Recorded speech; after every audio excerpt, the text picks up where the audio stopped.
इंदौर के पलासिया थाना क्षेत्र के शुभलाभ अपार्टमेंट में हुई सिक्योरिटी गार्ड की हत्या का 36 घंटे में खुलासा करते हुए इंदौर क्राइम ब्रांच ने एक आरोपी को गिरफ्तार किया है। आरोपी ने 7,000 रुपए के लेन देन में हत्या की वारदात को अंजाम दिया था। आरोपी के कब्जे से पुलिस ने हत्या में प्रयुक्त चाकू भी बरामद किया है। आपको बता दें कि 7,000 रुपए के पीछे सिक्योरिटी गार्ड की हत्या की गई है। इंदौर के पलासिया थाना क्षेत्र के शुभलाभ अपार्टमेंट में सिक्योरिटी गार्ड राम बाबू की हत्या का पर्दाफाश करते हुए पुलिस ने एक आरोपी महेश कैथवास को गिरफ्तार किया है। पूछताछ में आरोपी ने बताया कि कुछ माह पूर्व मृतक राम बाबू को उसने 7,000 रुपए उधार दिए थे, लेकिन बार बार तकादा करने के बाद भी मृतक आरोपी को रुपए नहीं लौटा रहा था और इसी बात से खफा होकर महेश ने राम बाबू की गला रेत कर हत्या कर दी। आरोपी हत्या करने के बाद अपने जीजा के घर तेजाजी नगर चला गया था, लेकिन उसे डर था कि पुलिस उसे पकड़ लेगी। फिर वह खंडवा भाग गया। पुलिस ने कई बिंदुओं पर मामले की जांच शुरू की और मोबाइल की लोकेशन ट्रेस कर आरोपी महेश कैथवास को खाबड़वा से गिरफ्तार किया। आरोपी ने अपना जुर्म कबूल कर लिया है और अब वह सलाखों के पीछे है।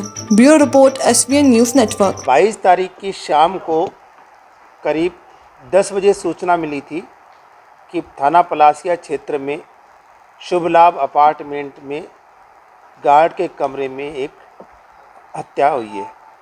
मौके पर जब पुलिस पहुंची तो उन्होंने ये पाया कि वहाँ पर जो गार्ड नौकरी करता था राम बाबू राजपूत, उसी के खुद के कमरे में ही उसकी डेड बॉडी पड़ी हुई थी।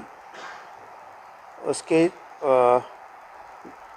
घटनास्थल का निरीक्षण करने से यह समझ में आया कि उसके गले पे किसी तेज़ धारदार हथियार से इंजरी है, बल्कि मतलब इस कदर इंजरी थी कि उसकी वोकल कॉर्ड भी पूरी कट गई थी और पीछे से सिर में भी हथियार मतलब लाठी जैसे हथियार के चोट के निशान थे। मौके की कार्रवाई कर ली गई।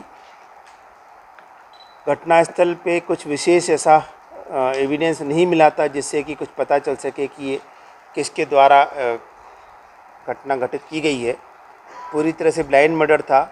उस दिन पूरा दिन बहुत ज़्यादा बारिश हुई थी, इस वजह से उस बिल्डिंग में जो लोग नीचे खेलने के लिए बच्चे आते हैं या महिलाएं जो वॉकिंग आती हैं, तो उस दिन चूँकि बहुत पानी बरसा था तो शाम के समय 4 बजे से लेकर के और 7:30 बजे तक कोई ऐसा ज़्यादा आना जाना किसी का हुआ नहीं था। बिल्डिंग के सभी रहवासियों से बहुत बारीकी से गहराई से बात की गई, पूछताछ की गई, लेकिन उन्होंने किसी भी तरीके की कोई भी उपयोगी जानकारी हमें नहीं दी थी। फिर हमारे पास सिर्फ यही एक चीज़ थी कि इसके जो पुराने संबंध हैं, जो मित्र हैं, इसके जो व्यक्तिगत संबंध हैं, व्यक्तिगत रंजिशें हैं, उनके बारे में पता लगाया जाए। उसके भाइयों से पूछताछ की तो उन्होंने किसी भी तरीके की कोई भी रंजिश होने से इनकार कर दिया।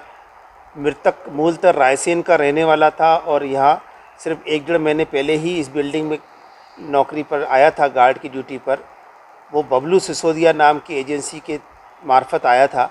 बबलू सिसोदिया से भी पूछताछ की गई, उसने भी किसी तरीके के वाद विवाद या किसी बात से इनकार कर दिया। पुलिस के सामने बहुत बड़ी चुनौती खड़ी हो गई थी, क्योंकि उससे मात्र 10 दिन पहले ही एक और हत्या की वारदात पलासिया क्षेत्र में ही, गीता भवन क्षेत्र में ही हुई थी।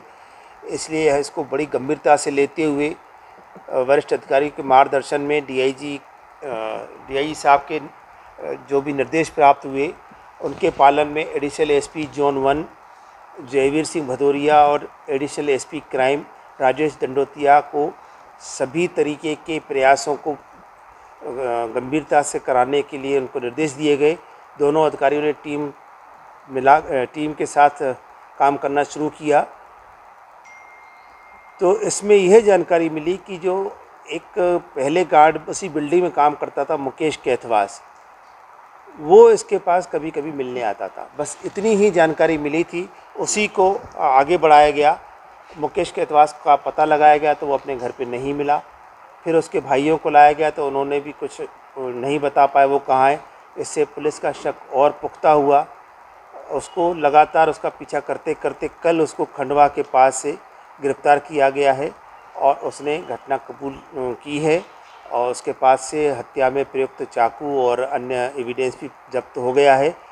जब उससे यह पूछा गया कि उसने इसकी हत्या का कारण क्या है, क्यों की, तो उसने ये बताया है कि उसको 7,000 रुपये से लेने थे उधारी के, और चूँकि लॉकडाउन में वो अपने घर चला गया था, उसकी नौकरी छूट गई थी और उसी की जगह ये नौकरी करने आया था।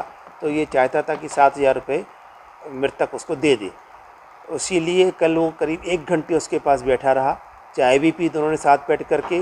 फिर वो पैसे देने से जब इनकार कर दिया मृतक ने, तो आरोपी ने उत्तेजनावश उसको पहले 3 बार लाठी से सिर में मारा, उसके बाद उसका गला रेत करके कमरे के बाहर ताला लगा करके धीरे से चला गया था।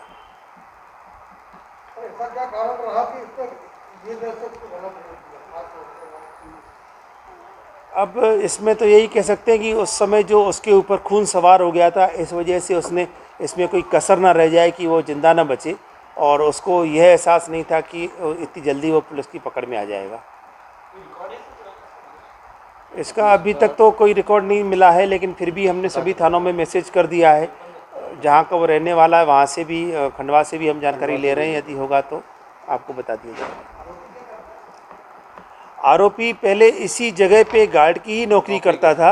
लॉकडाउन में वो अपने घर चला गया था, तो उसको नौकरी से हटा दिया गया था। उसी की जगह मृतक नौकरी करने लगा था।